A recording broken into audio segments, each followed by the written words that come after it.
Application కాదు ఇప్పుడు వచ్చిన కూడా పని చేసుకుంటున్నాం కదా మీకు తెలియదు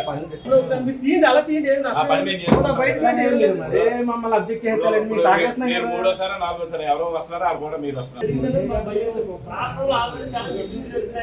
పోలీస్ స్టేషన్ లోనే జరుగుతున్నాయి ఆ విషయం మీకు అన్ని తెలుసు. మా ఆందోళన మాకు ఉంటుంది. మా ఆందోళన చాలా పని చేస్తాయి కదండి. ఎన్నో మీ సార్వజనులు అలాంటి మిస్సింగ్ జరగడం మాకు అర్థమవుతుంది. మా ఆందోళన కోసం మా యొక్క కృషి కోసం ఒకసారి చేస్తే అందరూ వద్దు ఆయన నేను వస్తాం.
లా ప్రకారమే జరుగుతుంది. కోర్టులో ప్రొడ్యూస్ చేస్తున్నాం.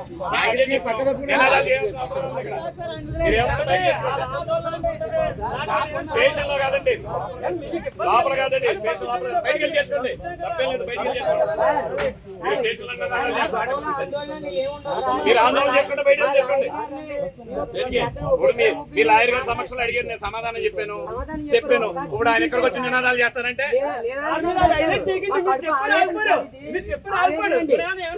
ఇప్పుడు మీరు అడిగిన విషయాలన్నీ చెప్తారు. అతను నినాదాలు హైలైట్ చేయకండి. మీరు చేసారు ఆగిపోయి వెళ్ళిపోయాడు. మీరు పదే వచ్చారు. మీ అదుపులో లేడేమో అనుమానం. మీ అదుపులో లేడేమో అనుమానం. అలాగే మీ అదుపులో లేడేమో అనుమానం. ఆయన ప్రాణహాని ఉంది. మీరు అవన్నీ బయట మాట్లాడుకోండి. అదుపులో లేడేమో అనుమానం. మీరు సైలెంట్ గానే ఉంటాం. మేము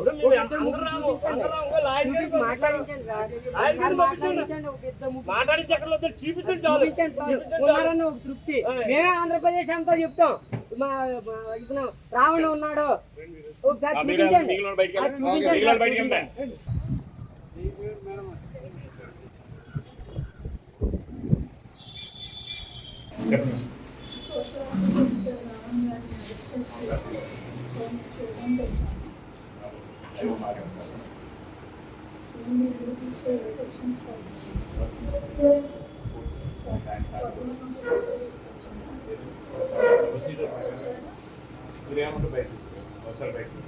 మీడియా మిత్రులందరికీ కూడా నమస్కారం.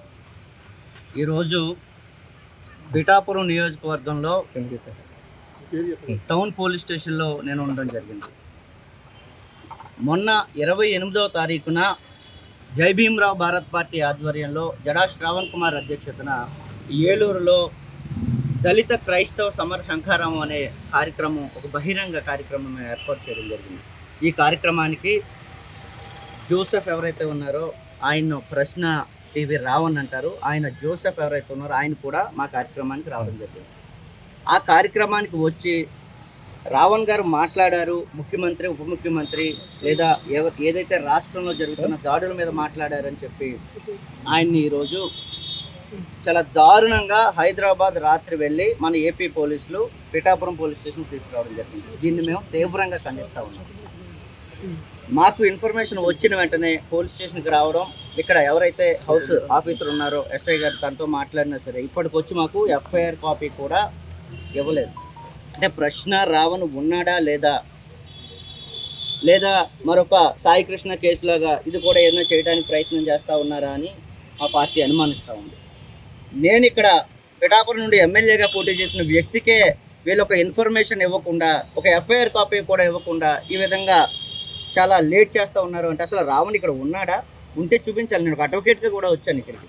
అంటే అడ్వకేట్గా ఒకళ్ళతో తీసుకోవాలి, తన స్టేట్మెంట్ తీసుకోవాలి, ఏం జరిగింది, ఏ విధంగా సెక్షన్స్ వేశారు అనేది మేము కూడా చూడాలి. రిమాండ్కి ఇస్తూ ఉన్నారా, లేకపోతే ఏవైనా కేసులు ఏం వేశారో తెలియకపోతే అసలు రావణ్ ఉన్నాడా లేదా ఏవైనా. ఎందుకంటే ఈ రాష్ట్రం ఏర్పడిన తర్వాత, ఈ ప్రభుత్వం వచ్చిన తర్వాత ఈ 2 సంవత్సరాల్లో అనేక దాడులు జరగడం జరిగింది. ఎస్సీలు, బీసీలు, మైనారిటీలు అందరి మీద కూడా తీవ్రంగా ఈ ప్రభుత్వం మండిపడతా ఉంది. దానిలో భాగంగానే మన సాయి కృష్ణ కేసులో ఏం జరిగిందో చూసాం. కొట్టి చంపేసి ఎక్కడో పడేసి ఆయన కాల్చి బూడిది కూడా లేకుండా చేశారు. మరి రావణ్ బ్రతికే ఉన్నాడా? మా పార్టీ డిమాండ్ చేస్తూ ఉంది. రావణ్ని నేను ఇప్పుడు వెంటనే చూసి తీరాలి. అదేవిధంగా పిఠాపురం ఎమ్మెల్యే, ఉప ముఖ్యమంత్రి మరి పవన్ కళ్యాణ్ మీద మాట్లాడితేనే మా మీద కేసులు వేస్తూ ఉన్నారే. మరి పవన్ కళ్యాణ్ ప్రభుత్వం వచ్చిన తర్వాత, ప్రభుత్వంలో లేనప్పుడు కూడా ఎన్ని మాటలు మాట్లాడారు, ఎన్ని కేసులు వేశారు మేము కూడా చూస్తాం. నిన్నటికి మొన్న కాకినాడ రూరల్ ఎమ్మెల్యే పంతం నానాజీ మాజీ ముఖ్యమంత్రిని పట్టుకొని బాన్షాద్ నా కొడక దమ్ముంటే నువ్వు రారా నా మీద పోటీ చేయి అంటే ఎక్కడికి పోయింది సమాజం? మరి ఎన్ని కేసులు వేశారు ఈ వ్యవస్థ? చెప్పాలి. ఈరోజు సమాధానం పోలీసు వ్యవస్థ కూడా చెప్పాలి. మరి నేను కూడా 2019లో పిఠాపురం నుండి కాకినాడ రూరల్ నుండి ఎమ్మెల్యేగా పోటీ చేశాను. బాన్షాద్ నా కొడక నువ్వు కూడా, నేను కూడా నీతో కలిసి పోటీ చేశాను రా అంటే అనొచ్చా? కామన్ సెన్స్ ఉండాలి కదా. మాట్లాడాము అంటే కామన్ సెన్స్ ఉండాలి కదా. ఎమ్మెల్యేగా ఉన్న వ్యక్తి ఒళ్ళు దగ్గర పెట్టుకొని మాట్లాడాలి. బయట వ్యక్తులు, ప్రతిపక్షంలో ఉన్న వాళ్ళు, మాలా పోటీ చేసిన వ్యక్తులు ఆవేశంలో మాట్లాడారు అంటే దాన్ని కూడా తీవ్రత మించి మాట్లాడితే తప్పనిసరిగా యాక్షన్ తీసుకోవచ్చు. మరి ప్రభుత్వంలో ఉన్న వాళ్ళు మాట్లాడితే వాళ్ళ మీద ఏ కేసులు పెడతా ఉంది ఈ ప్రభుత్వం? బాన్షాద్ నా కొడక అంటే ఒక ఎమ్మెల్యే, ఒక జనసేన ఎమ్మెల్యే ఏం చేసింది ఈ కూటమి ప్రభుత్వం? ఎఫ్ఐఆర్ వేశారా? కంప్లైంట్ ఇచ్చి మేము చాలా రోజులైంది. అసలు కంప్లైంట్ ఉందో పడేసారో కూడా తెలియదు.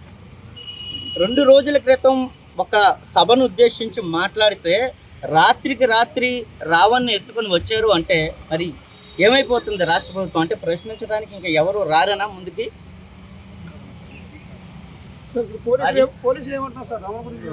రావణ్ కోసం నేను అడిగాను, సిఏ గారికి 4-5 సార్లు ఫోన్ చేశాను, లిఫ్ట్ చేయలేదు. పోలీస్ స్టేషన్కి వచ్చాను, రావణ్ని చూపించండి, రావణ్తో మాట్లాడాలి. మేము సభ ఏర్పాటు చేస్తే రావణ్ ఇక్కడికి రావడం జరిగింది. సో రావణ్ అక్కడ మాట్లాడాడు. ఆ బాధ్యత మా మీద కూడా ఉంది కాబట్టి నేను రావణ్ కలవడానికి వచ్చాను. ఇప్పుడు వచ్చి రావణ్ ఉన్నాడా లేదా, చంపేశాడా, లేకపోతే ఇక్కడే ఉన్నారా, మాట్లాడించకపోతే ఎట్లా? నేను ఒక అడ్వకేట్గా కూడా వచ్చాను ఇక్కడికి. అడ్వకేట్గా ఒకళ్ళతో తీసుకోవాల్సిన రైట్ నాకు ఉంది. హైదరాబాద్ వెళ్ళి మన పోలీసులు అరెస్ట్ చేశారని ఇన్ఫర్మేషన్ ఉంది. అది నిజమా కాదని పోలీసు వాళ్ళే చెప్పాలి. కూడా ఎలాంటి సమాచారం, వాళ్ళ వైఫ్ కూడా అసలు ఎవరికి ఇన్ఫర్మేషన్ లేకుండా రాత్రికి రాత్రి తీసుకుని వెళ్ళిపోయారు. అసలు పిఠాపురం తీసుకెళ్లారా, కాకినాడ తీసుకొచ్చారా, రాజమండ్రి తీసుకెళ్లారు, అసలు వీళ్ళు పోలీసులా, ఏపీ పోలీసులా కాదా అనే రకరకాల భయాందోళనలో ఉంది. ఎందుకంటే ఒకప్పుడు వ్యవస్థ మీద నమ్మకం ఉండేది. ఎప్పుడైతే సాయి కృష్ణ కేసు జరిగిందో అప్పటి నుండి వ్యవస్థల మీద నమ్మకం సన్నగిల్లుతూ ఉంది. కాబట్టి ఇప్పటికైనా సరే పోలీసులు వెంటనే మాకు ఎఫ్ఐఆర్ కాపీ ఇవ్వాలి. అదేవిధంగా రావణ్తో మాకు వెంటనే మమ్మల్ని కల్పించడానికి వాళ్ళు కూడా అవకాశం ఇస్తారని ఈ సందర్భంగా తెలియజేస్తూ, శ్రవణ్ కుమార్ కూడా కొద్దిసేపట్లో పిఠాపురం వస్తూ ఉన్నారు. శ్రవణ్ కుమార్ గారు కూడా మీ అందరితో కూడా మాట్లాడతారు. రాష్ట్రంలో జరుగుతున్న అన్యాయాల మీద, దాడుల మీద నిరంతరం మా గలం ఎప్పుడు కూడా వినిపిస్తూనే ఉంటాం. శ్రవణ్ కుమార్ గారు వచ్చిన తర్వాత ఇది కోర్టులో వేస్తారా లేదా, అసలు రావణనే ఉన్నాడా లేదా ఏంటనే మాకున్న ఇన్ఫర్మేషన్ కూడా మేము తన ద్వారా మీకు తెలియజేస్తాం. అందరికీ నమస్కారం. నా పేరు బొజ్జా ఐశ్వర్య. నేను ఇండిపెండెంట్ సోషల్ యాక్టివిటీస్ని. ఈరోజు పిఠాపురం టౌన్ పోలీస్ స్టేషన్కి రావడం జరిగింది. రావణ్ ప్రశ్న ఒక ఇండిపెండెంట్, ఆయన సోషల్ యాక్టివిటీస్ ఎన్నో ఉద్యమాలు చేసిన ఆయన అక్రమంగా హైదరాబాద్లో నిన్న రాత్రి 11:30కి అరెస్ట్ చేసి పిఠాపురం వితౌట్ నోటీసులు తీసుకురావడం జరిగింది. దాన్ని నేను ఖచ్చితంగా ఖండించి ఇక్కడికి రావడం జరుగుతోంది. శ్రవణ్ కుమార్ గారు కూడా ఒక 10-15 మినిట్స్లో ఇక్కడ చేరుకుంటున్నారు. కూటమి ప్రభుత్వం వచ్చాక సామాన్య ప్రజల మీద, గొంతున్న వాళ్ళ మీద ఎంత దౌర్జన్యంగా ప్రవర్తిస్తున్నారంటే, ఈ చేతగాని పవన్ కళ్యాణ్ ఒక దద్దమ్మ తన్ని ప్రశ్నిస్తుంటే సమాధానాలు లేక ఇలా సామాన్య ప్రజల మీద, గొంతున్న వాళ్ళ మీద చూపిస్తున్నారు. 2029 ఎలక్షన్లో కొనిదెల పవన్ కళ్యాణ్ ఖచ్చితంగా నిన్ను అహంకారం గద్దె దింపకపోతే నా పేరు బొజ్జా ఐశ్వర్యయే కాదు.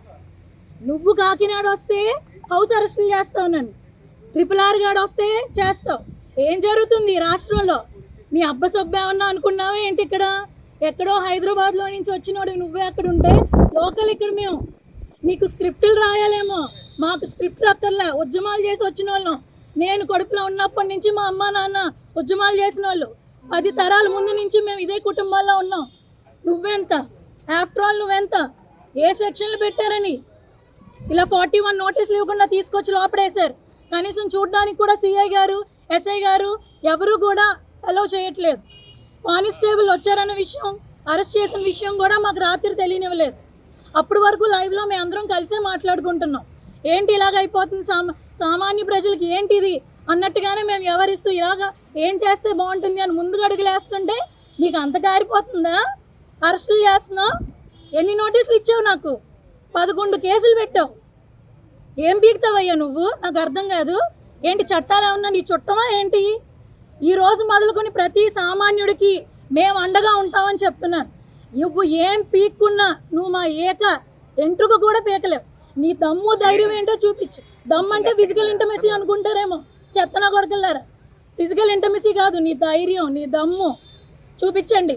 మేము కూడా రెడీగా ఉన్నాం. నీకు అధికారం ఉందని ఇప్పుడు రెచ్చిపోతున్నావేమో. ఎంత ఇంకొక 2 సంవత్సరాలు తిప్పి కొడితే ఈడ్చిదంటే మళ్ళీ హైదరాబాద్లో పడతావు నువ్వు. నీకు ముందుంది ముసలి పండుగ. జాగ్రత్తగా వాళ్ళు దగ్గర పెట్టుకుని మసలు. నమస్తే. రావణ్ గారిని కలవడానికి అలౌ చేయట్లేదు. ఎవరో సిఐఎస్ఐ అని అన్నారు. ఉన్నారో లేదో కూడా మాకు తెలియదు. ఏంటండి? చట్ట ప్రకారంగా అన్ని చేసామంటున్నారు. అన్ని పిట్టి సెక్షన్లో పెట్టారు. అన్ని నాన్ బెయిలబుల్ పెట్టినట్టు ఒక 2-3 నాన్ బెయిలబుల్, మిగిలినవన్నీ బెయిలబుల్ పెట్టారు. 111 సెక్షన్లో మాత్రం రిమాండ్కి విచ్చే ఛాన్సెస్ ఉన్నాయి. మేమందరూ ఇంకా బతికే ఉన్నాం కదండి. సోషల్ యాక్టివిటీస్ ఇలా చేస్తాం. మేము ఎందుకు ఉంటాం? సాయి గారు అన్న కేసు అయిన తర్వాత వెలుగులోకి వచ్చింది. ముందు మనకు తెలియదు. అయిన తర్వాత వాళ్ళ మదర్ ఫైట్ చేస్తున్నప్పుడు వచ్చింది అది. ఇప్పుడైతే మన అందరం కలిసే ఉన్నాం కదా. మేమంటే ఏంటో కూడా చూపెడతాం.